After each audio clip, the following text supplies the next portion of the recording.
Ito po ang isa sa personal bike ni Mark, ni Idol Mark. Yan, isang GT Fury na modelo na rin kasi naka high pivot na siya rito. Isang GT Fury. Hindi masyadong magagamit to dahil meron pang isa doon, yung sponsored na bike niya. So, tatago niya muna to.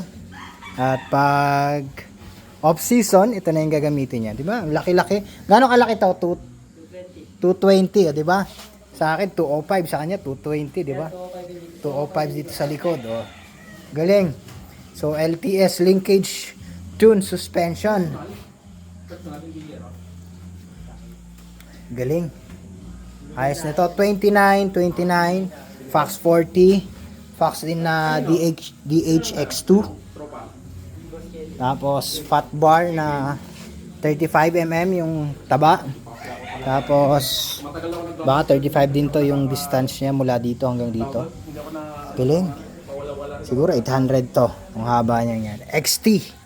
Mama, bigatin tong mga piyesa dito. Kulang siya ng pedal, upuan. Kulang din siya ng crank dun sa harapan. Sa chain ring.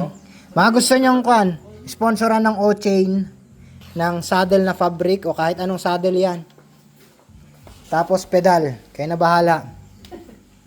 Sponsoran nyo na lang yan. Si Mark, kilala naman yan eh. Nananalo. Pwedeng bilhin? Hope, wow. Pwedeng bilhin? Pwedeng bilhin, Mark? Pwede bang bilhin daw to? How much? How much?